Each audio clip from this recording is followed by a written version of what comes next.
Hermanos, leemos la lectura del texto bíblico a predicar, Juan 21, del 15 al 19.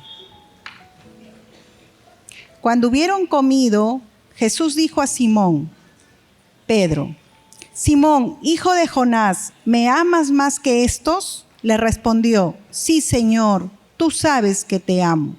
Él le dijo, apacienta mis corderos. Volvió a decirle la segunda vez, Simón, hijo de Jonás, ¿me amas? Pedro le respondió, sí, Señor, tú sabes que te amo. Y le dijo, pastorea mis ovejas. Le dijo la tercera vez, Simón, hijo de Jonás, ¿me amas? Pedro se entristeció de que le dijese la tercera vez, ¿me amas? Y le respondió, Señor, tú lo sabes todo, tú sabes que te amo. Jesús le dijo, apacienta mis ovejas. De cierto te digo, cuando eras más joven, te ceñías e ibas a donde querías, mas cuando ya seas viejo, extenderás tus manos y te ceñirá otro, y te llevará a donde no quieras. Esto dijo, dando a entender con qué muerte había de glorificar a Dios. Y dicho esto, añadió, sígueme. Amén. Hoy terminamos entonces, se ha leído el pasaje, Juan capítulo 21, pero recordemos algunos de estos temas preciosos que Dios nos dio en el Evangelio según San Juan, hablando del discipulado. El primer tema que tocamos fue la palabra de Dios, el alimento del discipulador. Yo no puedo ser un discipulador si es que no me lleno de esa palabra preciosa. El segundo tema fue Jesús, el ejemplo de discipulador. El tercero que tocamos fue el Espíritu Santo, el compañero del discipulador. No estamos solos. ¿Sufrimos o no? ¿Nos golpeamos o no? ¿Caemos o no? Sí. Y Dios nos dio un compañero, que es el Espíritu Santo de Dios. El cuarto tema fue el deber del discipulador, y eso tiene que ver con la oración. Tenemos que orar, que tenemos que sostener a nuestra familia en oración, a nuestros hijos, aquellos que sufren, aquellos familiares que no tienen a Cristo en su corazón. Y por más que le invitamos, no quieren venir porque te dicen, yo tengo mi religión. Pero sabes que están sufriendo, que el pecado está golpeando. Y una de las cosas maravillosas que nos enseñó el Señor Jesús en este trabajo discipulador es a orar. Hoy nos toca compartir el último tema, que es el trabajo del discipulador. Y eso tiene que ver con apacentar a las ovejas, al rebaño de nuestro Dios. El verdadero llamado del Evangelio a seguir a Jesucristo es un llamado a una negación personal. No es un llamado egocéntrico a lograr nuestros objetivos y nuestras metas, dejando de lado a Dios o poniendo a Dios en un segundo lugar. No existe el cristianismo light. No existe eso, por decirlo de una manera. El Evangelio llama a los pecadores a someterse completamente a Él. Nunca te olvides, Dios cuando llama a un pecador, Dios cuando te llamó a ti y a mí, nos llamó para someternos completamente a Él. A encontrar nuestras vidas perdiéndolas. A someternos a Él. A ganar nuestras vidas abandonándonos. A vivir vidas más plenas vaciándolas. Vaciándolas de nuestra carne, de nuestros propios pensamientos y llenándolas de Dios. Él declaró que ninguno que poniendo su mano en el arado mira hacia atrás es apto para el reino de Dios. Advirtió que quienes lo siguieran deberían estar dispuestos a negarse a sí mismo, cargar su cruz y seguirle. Lamentablemente sus discípulos no dieron la talla. Después de que Jesús trabajara con ellas discipulando por más de 3 años, fracasaron en la misión que les encomendó. Ellos sintieron, como muchas veces nosotros, que no eran dignos para esa labor. Sintieron que habían fracasado. y decidieron regresar a lo que sí sabían hacer bien: pescar. Así que deciden regresar a su antiguo oficio. Jesús pudo reestructurar la misión de los 12 y convocar a otros en su lugar, porque Jesús no solo tenía 12 discípulos. Vemos en la Escritura que también tenía 70, después 120, tenía más discípulos. Tenía mucha más gente que le seguía. Pero en esta situación, nuestro Señor nos revela lo que tiene que ser el trabajo de todo discipulador: apacentar el rebaño. Y apacentar tiene que ver con alimentar espiritualmente, con guiar, con enseñar. Así que Él, como ya en otras parábolas nos había enseñado, que aún deja las 99 justas y se va ¿por quién? Por la perdida. Sí. Él decide buscar a sus 12 ovejas que estaban en el suelo, que estaban derribados, que estaban desanimados, que decían: no podemos hacer esto, le hemos fallado, aun cuando le habíamos prometido. Jesús hoy nos va a mostrar que Él no desecha a nadie, que siempre está dispuesto a ayudarnos y a levantarnos, porque somos sus hijos. Amén. No hay justo desamparado, dice. 7 veces caerá el justo, pero de todas las levantará el Señor. ¿Cuántos dicen amén? Él tenía que buscar ese rebaño. Él sabía lo que había en su corazón, como sabe lo que hay en tu corazón y en el mío. ¿Cuántas veces le has fallado a Dios? ¿Cuántas veces le he fallado a Dios? ¿Cuántas veces te has sentido indigno de Él? ¿Cuántas veces yo me he sentido que no sirvo para estar parado en este lugar? Muchas veces me he sentido derrotado, como sé que tú también te has sentido. Pero en todas esas veces he sentido de esa gracia y de ese amor buscándome, porque uno trata de esquivarse, de esconderse de Dios, ¿verdad? Y en ese momento ya no quiere ni orar, no quiere leer la palabra, porque se siente que no es digno de Dios. Pero qué maravilloso que nuestro Dios te busca y te dice: mío eres tú. Aunque pases por las aguas, no te ahogarás. Y si por el fuego, no te quemarás, porque yo siempre te sustentaré con la diestra de mi justicia. Y eso es lo que Él tenía que hacer y enseñar a ellos a apacentar, que era el trabajo de todo discipulador. Veamos entonces este trabajo maravilloso del discipulador. En el capítulo 21, en los primeros versos, se nos muestra un poco de lo que estaba aconteciendo. Vamos a leer los primeros 3 versos. Después de esto, dice: Jesús se manifestó otra vez a sus discípulos junto al mar de Tiberias, y se manifestó de esta manera. Estaban juntos Simón Pedro, Tomás llamado el Dídamo, Natanael, el de Caná de Galilea, los hijos de Zebedeo y otros 2 de sus discípulos. Simón Pedro le dijo: voy a pescar. Ellos le dijeron: vamos nosotros también contigo. Fueron y entraron en una barca, y aquella noche no pescaron nada. Dice el pasaje que después de esto Jesús se manifestó otra vez a sus discípulos, porque ya se les había manifestado 2 veces después de su muerte. Todos estos discípulos son los que se dedicaban a la pesca. Estaban desanimados, estaban decepcionados de ellos mismos, de no poder haber cumplido con la misión. Así que deciden regresar a su antiguo oficio.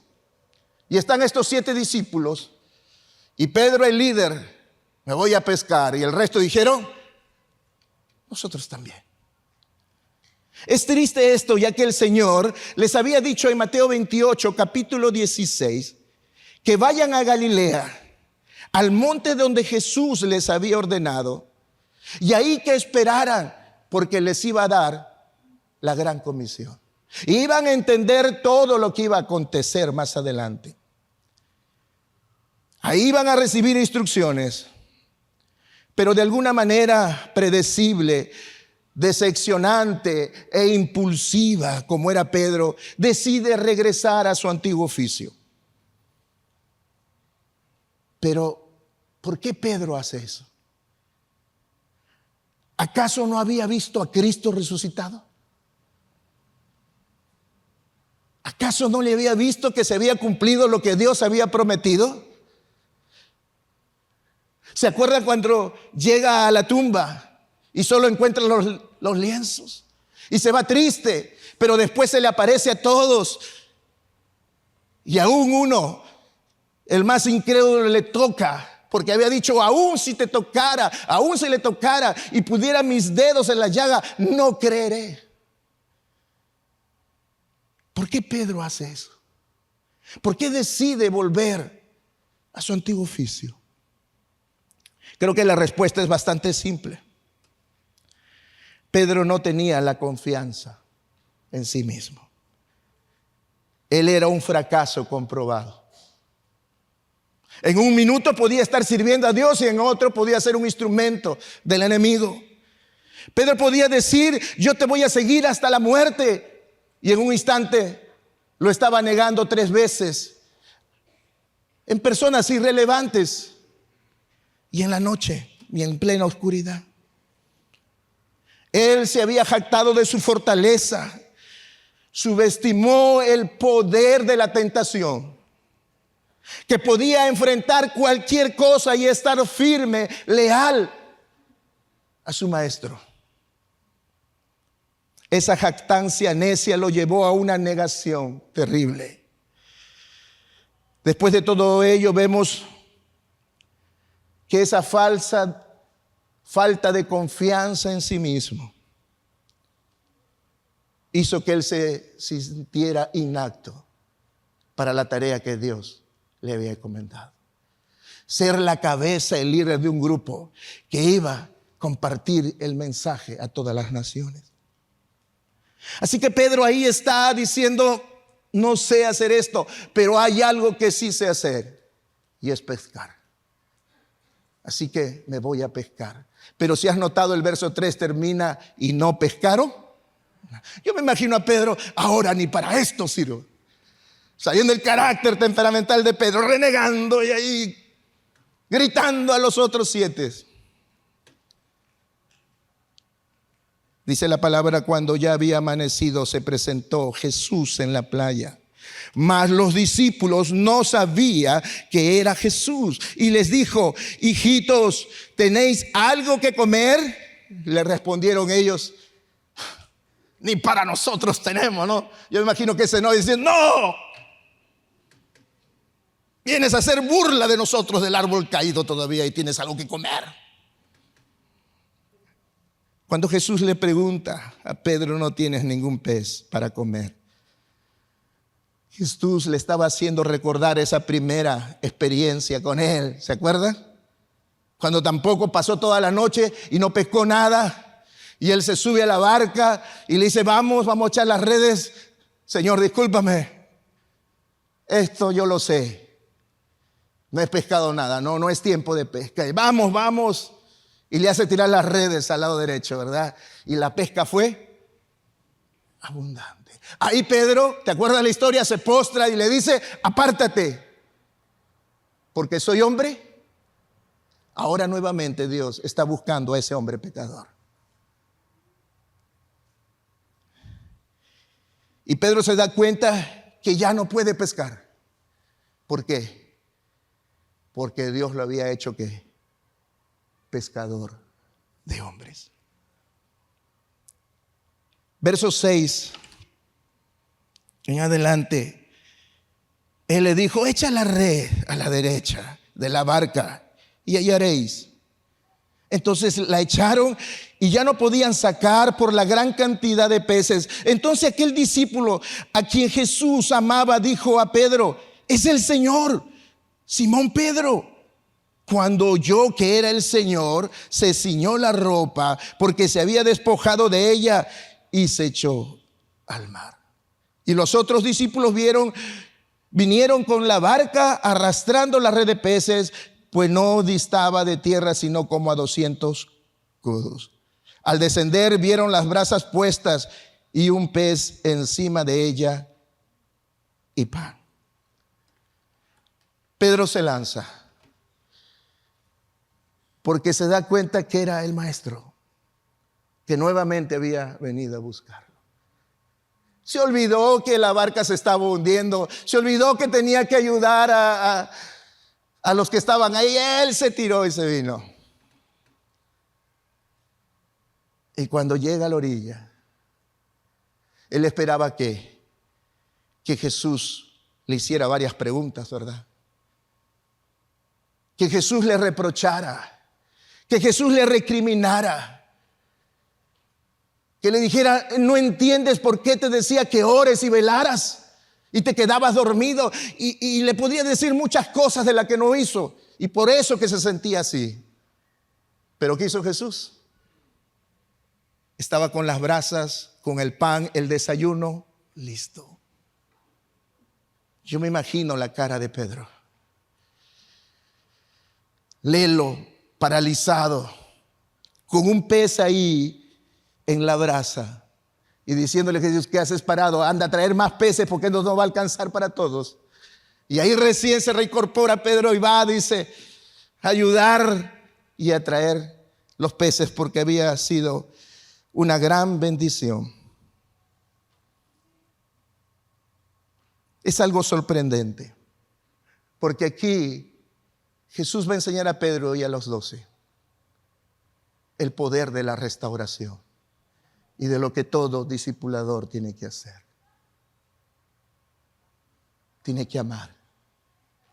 Lo más fácil es desechar. Lo más fácil es cambiar el equipo, porque es más fácil. Lo difícil es amar. Lo difícil es restaurar, levantar. Y eso tenía que enseñarle a Pedro. Y comienza el proceso aquí de la restauración de Pedro. Verso 11 y verso 12. Subió Simón Pedro y sacó la red a tierra llena de grandes peces, 153. Y aún siendo tantos, la red no se rompió. Era un milagro. Les dijo Jesús: venid, comed. Y ninguno de los discípulos se atrevía a preguntarle: ¿tú quién eres?, sabiendo que era el Señor. Vino pues Jesús y tomó el pan y les dio, y asimismo del pescado. Esta era ya la tercera vez que Jesús se manifestaba a sus discípulos después de haber resucitado de los muertos. Y aquí es donde empieza el pasaje que hemos leído. El proceso de restauración del apóstol Pedro y de los demás. Venid y comed. No sé cómo habrá sido la conversación, pero sé que debió ser intensa. Estoy seguro que ellos debieron haberle dicho: lo sentimos mucho, Señor. No confiamos en ti. No confiamos en nosotros mismos. Te prometimos muchas cosas, y aunque te seguiríamos a la misma muerte, y el día que te capturaron, salimos corriendo por temor a nuestras vidas. Te abandonamos, y solo el único que quedó en la cruz fue aquel que se echaba en tu pecho. Ese era Juan. Todos huimos. Todos somos culpables, todos somos débiles, inútiles, y simplemente pensamos: como no servimos para esto, regresar a nuestro antiguo oficio. Pero aún nos damos cuenta que ni eso podemos hacer. Creemos que debes buscar a otro, Señor. Yo me imagino que algo así pudo ser la conversación que tuvieron en ese desayuno muy temprano. Lo que sorprende en esta historia es que Dios reinicia su operación con estos mismos discípulos débiles, fracasados que estaban luchando consigo mismo. La buena noticia es que el Señor va a trabajar en la restauración de todos ellos, como trabaja en nuestra restauración. ¿Cuántas veces le hemos fallado a Dios? ¿Cuántas veces hemos estado sirviendo a Dios y le hemos fallado y nos hemos apartado, hemos vuelto a nuestra antigua vida, entre comillas, porque hemos creído que le hemos fallado a Dios? La gran pregunta aquí es, y ahí se centra este sermón, ¿cómo lo hizo Dios? ¿Cómo restauró a Pedro? ¿Cómo es Jesús que discipula a un discípulo? ¿Cómo es que Jesús restaura a discípulos desobedientes? ¿Cómo es que Jesús pastorea a una oveja que se desvió? ¿Cómo los guía a la santificación y a la obediencia? ¿Cómo es que se recupera a una oveja para que sean útiles? ¿Cómo es que Jesús discipula a un discípulo desobediente? Y es lo que nos muestra estos versos del 15 al 19. ¿Quieres saber cómo lo hace Jesús? ¿Quieres saber cómo lo hace Jesús? Cuando meditaba en este pasaje yo me sorprendía porque muchas veces nosotros no hacemos lo que hace Jesús.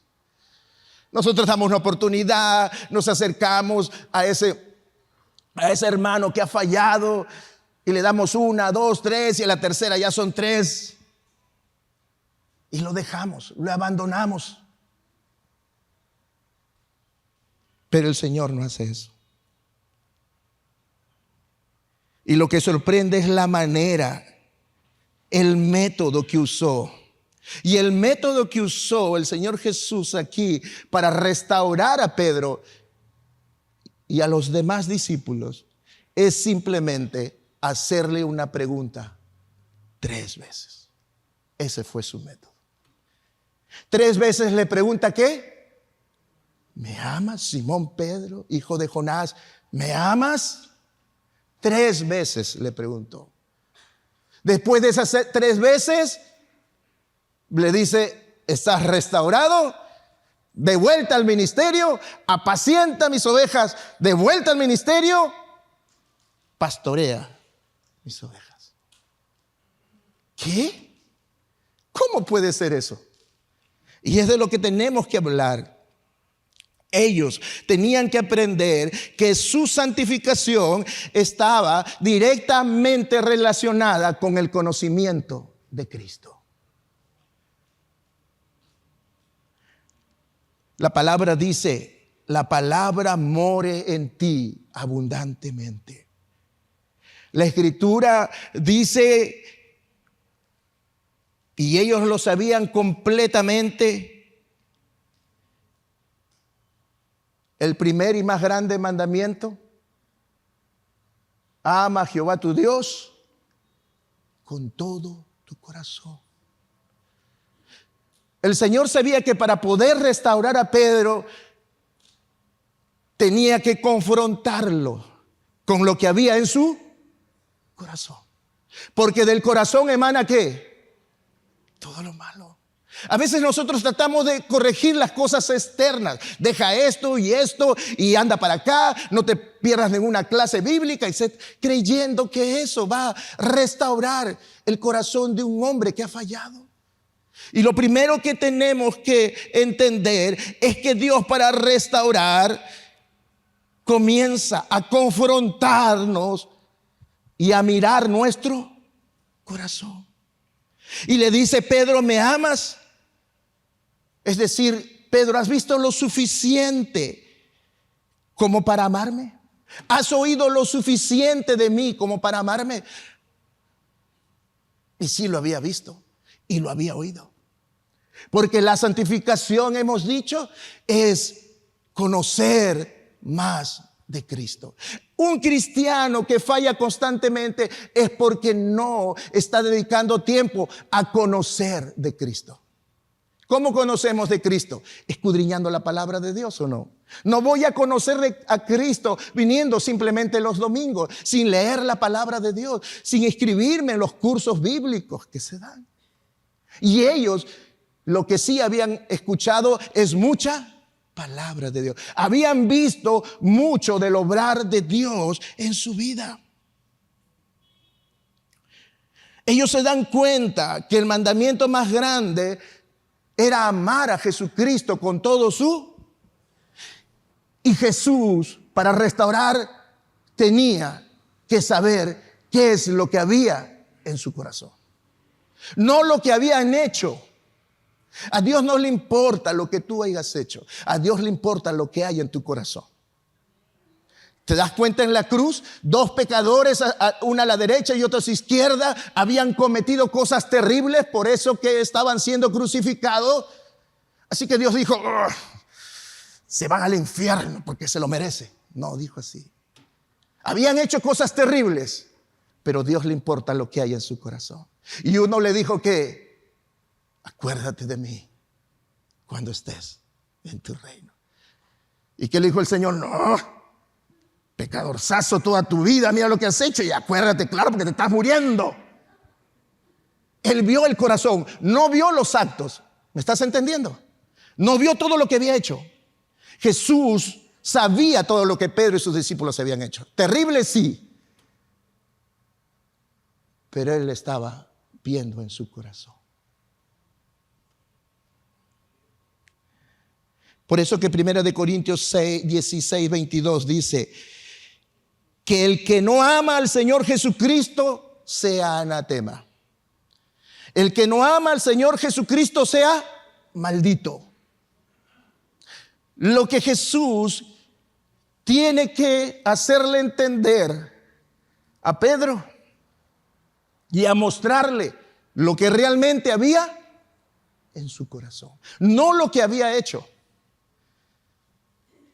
¿Me amas? Cuando uno no ama a Jesucristo es condenado. Entonces veamos lo opuesto. Si yo amo a Jesucristo, tengo ¿qué? Vida eterna.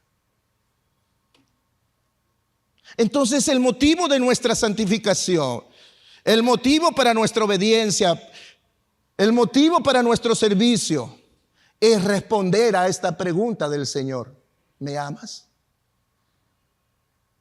Y Dios traslada esa pregunta a cada uno de ustedes. Cuando yo hacía este sermón, me preguntaba, ¿amo realmente a Jesús? Porque lo primero que veo son todas mis cosas malas, ¿verdad? Eso es lo primero que vemos y es lo primero que refriega el enemigo, el acusador. Pero busca en tu corazón. Y Dios te pregunta en esta hora, ¿me amas? ¿Qué respondías? Verso 15 al 17.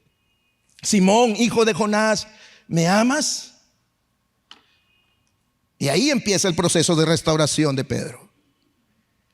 Le respondió, sí, Señor, tú sabes que te amo. Él le dijo, apacienta mis corderos.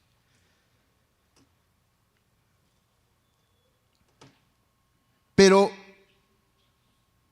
vuelve a preguntarle 3 veces, ¿me amas? ¿Me amas más que estos?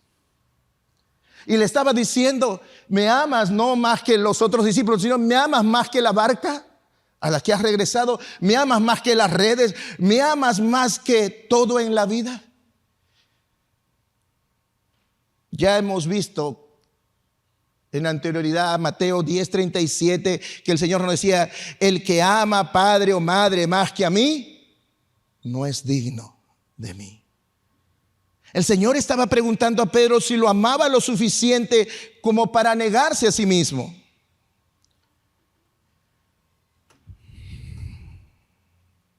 Calvino decía que ningún hombre persevera fielmente en el ministerio que Dios le ha puesto si en su corazón no ama a Jesucristo. Y acá hay algo bonito. En el texto griego de estos versos hay un juego de palabras interesantes que nos muestra esta escena. Y esa palabra es amor. 3 veces el Señor le pregunta, ¿me amas? Pero en las 2 primeras preguntas, el Señor usa la palabra agapao. Y en la tercera pregunta, usa fileo. Y es interesante porque eso nos muestra lo que ese proceso maravilloso de restauración de Pedro. Agapao involucra el más grande amor de la voluntad. Implica un compromiso total. Amar a Dios con todo tu corazón, con toda tu mente y con toda tu alma. El Señor Jesús le dice, ¿me amas así, Pedro? En la primera pregunta. ¿Y qué crees que respondió Pedro? Después de lo que había hecho, al comienzo le había prometido, Señor, hasta la muerte, le había prometido, sí, te amo, agapao. Pero se dio cuenta que no era verdad. Así que ahora Pedro, y es interesante, le responde a la pregunta usando otro verbo. Le responde con la palabra fileo. ¿Y qué significa fileo? Te quiero mucho. Me caes muy bien. Es decir, lo que le responde Pedro es, tú sabes que te quiero mucho. Tú sabes que tengo un amor o un cariño profundo por ti. ¿Por qué? Porque le había fallado. Porque sabía que él podía volverle a fallar. Creo que eso fue el momento de bendición de Pedro. Porque ahora sí responde bien. Ahora sí no le dice hasta la muerte. No le dice te amo, agapao. Señor, no. Ahora le dice te amo, fileo. Soy débil. Quizás mañana te vuelva a fallar. Pero sabes que aquí, en lo profundo de mi corazón, te anhelo con toda mi alma. Fue sincero.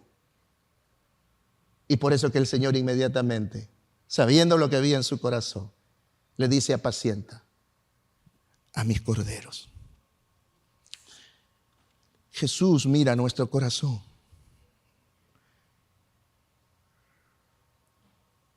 El Señor quiere reforzar esta vez su punto sobre esa supremacía del amor y de fidelidad que debe de tener a Dios. Y volvió a preguntarle una segunda vez, Simón, hijo de Jonás, agapao, ¿me amas?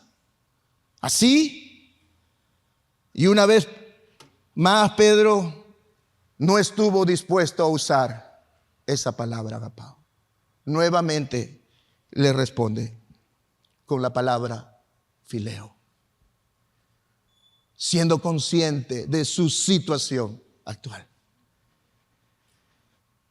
Pero Jesús no había terminado con Pedro, de modo que le dice, mira esto maravilloso, la tercera vez, Simón, hijo de Jonás, fileo. La tercera vez el Señor ya no usa agapao. Se pone al nivel del amor de Pedro. ¿Saben por qué Pedro se puso más triste? Porque no se puso triste porque le preguntó 3 veces. Se puso triste porque esta vez el Señor lo está confrontando y le dice, ¿estás seguro que me amas, fileo? Y por eso se pone triste, porque comienza a ver en su corazón y comienza a decir, quizás ni así, ni en este amor, vamos a ponerlo de una categoría menor, Jesús cree que puedo serle fiel. Y por eso que se entristeció, y por eso que le dice Pedro, apelando a la omnisciencia de Dios, aquel que conoce nuestro corazón, Señor, tú sabes que te amo. Señor, tú sabes todo. Tú sabes que te amo. Y es maravilloso porque Dios le hace ver a Pedro que la fidelidad de un ser humano no depende de las promesas que le podamos hacer a Dios. Depende de nuestra rendición. Depende de una actitud correcta de saber dónde está Cristo en mi vida. Depende de entender que aún en mis debilidades, aún en mis torpezas, aún en mis infidelidades, mi anhelo es conocerle más a Él y serle fiel. ¿Cuántos en esta mañana están dispuestos o tienen ese corazón? Que saben, que reconocen. ¿Saben qué es lo triste? Yo estoy convencido que Pedro no hubiera sido restaurado si ante la pregunta ¿me amas? Él nuevamente se hubiera jactado o hubiese excusado, sí, es que por esto y por otro, el mundo y tantas cosas. Es que yo soy así, tú me conociste así. Sino que Pedro se humilló y reconoció su condición. No era ese Pedro que en otras oportunidades se jactaba de grandes cosas. Y es por eso que Dios, sabiendo lo que había en su corazón, lo busca y lo confronta y le muestra que realmente Él era el indicado para esta misión. Amén. ¿Cuántos hijos de Dios hay en esta mañana? Quizás ahora te sientes muy lejos de Dios porque le has fallado. Quizás no eres un líder celular y muchas cosas, tienes años aquí en la iglesia y no haces y sirves a Dios en muchas cosas porque te sientes indigno del Señor. Pero déjame decirte que no es las cosas externas que has hecho, es lo que hay en tu corazón, y Dios sí te conoce porque ve tu corazón y te dice: olvídate de eso, apacienta mis corderos. Esos corderitos que son los más débiles, esos nuevos que necesitan de ti. Pedro permaneció obediente a la comisión del Señor por el resto de su vida. Desde aquel momento su ministerio requirió más que la proclamación del evangelio. También requirió alimentar al rebaño que el Señor le había confiado, porque dijo: mis corderos son de Él. Muchos años más tarde, cerca del final de su ministerio, Pedro escribe esto. Primera de Pedro, capítulo 5, verso del 1 al 3. Ruego a los ancianos que están entre vosotros, yo anciano también con ellos, y testigos de los padecimientos de Cristo, que soy también participante de la gloria que será revelada. Yo también soy participante de esa gloria inmerecida en mi vida. Yo fui como uno de ustedes, perdido en mi pecado, indigno, pero Dios me apacentó y hoy estoy de pie. Y Él, por eso que continúa diciendo a los que escuchan, a los que le escribe: apacentad la grey de Dios que está entre vosotros, cuidando de ella, no por fuerza sino voluntariamente, no por ganancia deshonesta sino con ánimo pronto, no como teniendo señorío sobre los que están a vuestro cuidado, sino siendo ejemplo de la grey. La única manera de dar un buen testimonio de Cristo es rindiendo nuestro corazón a Dios y sabiendo lo malo que aún somos, y rindiendo ese corazón a Dios y diciéndole: Señor, ten misericordia de este pecador, porque soy tu hijo, soy tu hijo. Dios no desecha a nadie. Amén. Dios te ama. Acércate a Él. Amada iglesia, ¿queremos ser participantes de la gloria de Dios? ¿Queremos ser participantes de esa gloria revelada? ¿Qué tenemos que hacer? Apacentar a la grey de Dios.